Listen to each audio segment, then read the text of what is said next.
Mount 387, tatagpuan sa Barangay Pungkan, Bayan ng Karanglan. Isa ito sa mga popular na hiking destination sa Nueva Ecija na may taas na 724 meters above sea level.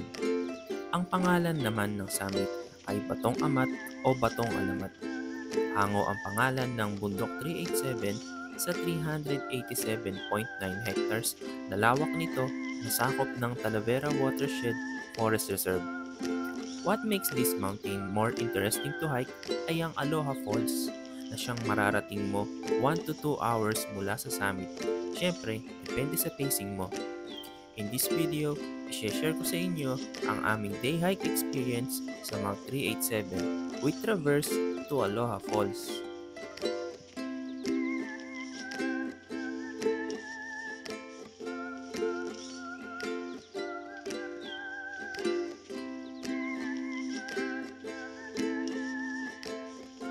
Around 4 AM, papunta na kami sa Barangay Pungkan galing Cabanatuan.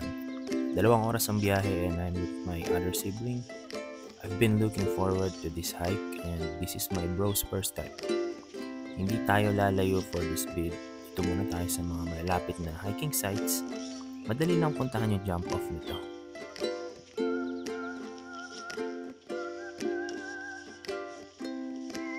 Before anything else, of course, registration fee is 70 per pax and the guide fee is 400 pesos only, but you have to pay for the guide's lunch. 120 pesos ang tanghalian nila dito. Hindi mo babaunin yung pagkain. Pagbalik mo dito sa jump off, saka isa-serve sa'yo. We got oriented before the hike at nakwentuhan pa nga tayo ng interesting stories about Mount 387. Bahagi sa history ng World War II. Isa po ito sa mga dinaanan na General Yamashita papunta ng Ifuga bago sila nahuli at sumuko. Nagtayo sila ng defending base dito para sa lahat ng mahabol sa kanila, isa ito sa magpapapunto. Marami nasawi at namatay na mga Japanese allied forces natin. Magmula noon ay umikat ang mga kwentong multuhan at kababalaghan. Kadalasan lang nare-report na sa amin dito, kung minsan yung mga guide nagtatakutan sila na sabi nila pagka mag-isa lang sila dito sa may campsite natin, pagkagabi overnight parang may nagpaparamdam daw sa kanila. Kung minsan yung mga nakaraang nag-overnight, ang report naman nila is parang meron daw naglalakad sa mga tent na ginagalaw ng gano'n, tinatap. Mga ganong klase ng report. Minsan sinasabi na meron daw mismo nagdi-drill, mga nagmamarcha ng mga sundalo. So much for those stories. Let's get started.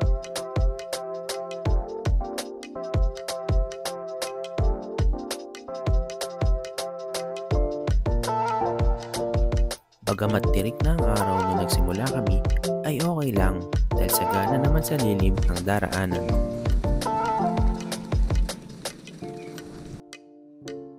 Umpisa pa lang ay sinalubong na tayo ng tuloy-tuloy na assaults. Very manageable lang kahit sunod-sunod na ahon dahil sinusundan naman ito ng patag na daan.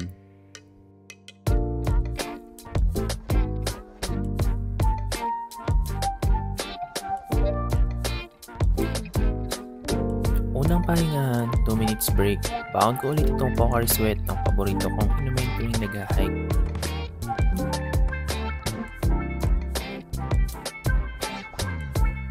Kung sa lungsod ay puro ugong at kusina ng sasakyan ang naririnig, dito naman ay puro huni ng ibon at iba't ibang tunog na mula sa mga insekto.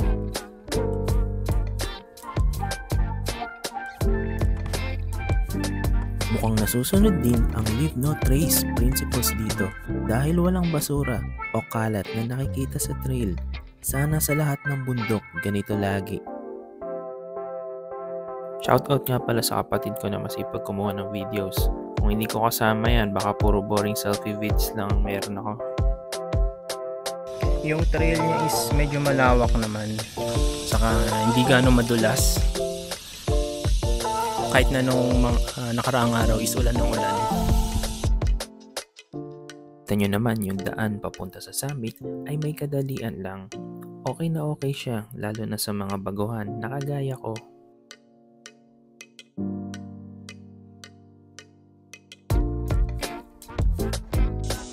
Habang pataas ng pataas ay mas kumukonti ang mga puno at napapalitan ng mga matataas na damo o talahib. Senyales na lumalapit na tayo sa summit.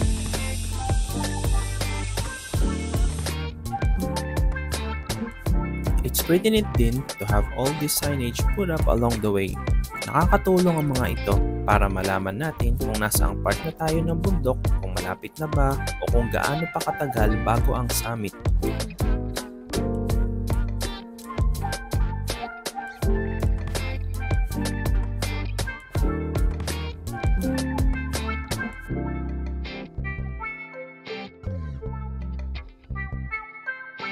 Sa bawat madadaanan na spots for picture taking, talaga namang sinusulit din namin.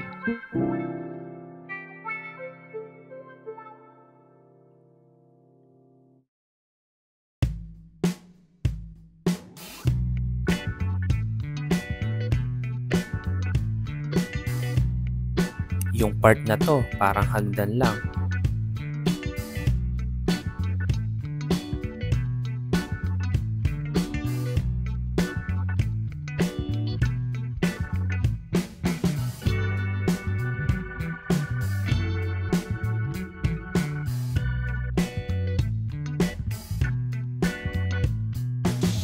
Na? Isa yun, linggo ngayon.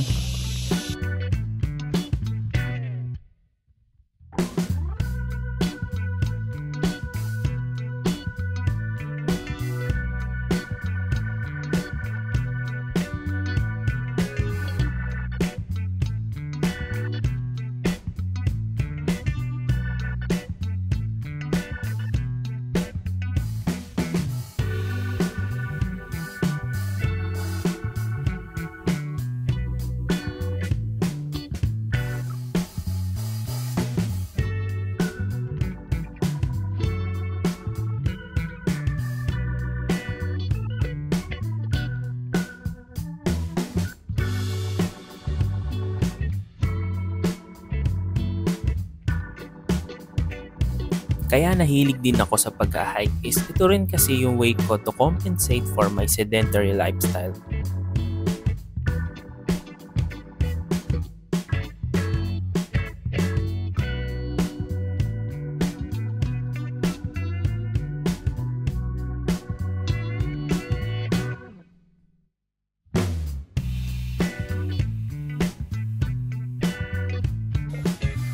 Whew! Finally! Mount 387 Summit. Ayan.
May panangga sa sikat ng araw yung mga kasama ko kasi balot na balot sila. Pero ako naka-t-shirt lang. Bahala na.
Paisa-isang hakbang lang, kahit mabagal. Challenging yung pababa. Nairaos naman. Patikim pa lang daw yun.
Grabe, nahirapan ako dun sa pababa. Siguro nagsama-sama na yung sobrang init ng araw, wala ganong puno, tapos paubos na yung tubig. Medyo mabigat din yung dala ko, pero kinaya naman. Nakapag-refill kami ng tubig kasi may bukal silang kinukuhanan dun.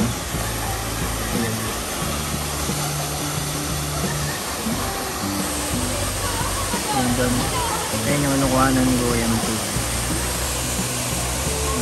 Mga joiners din, nagsuswimming sila.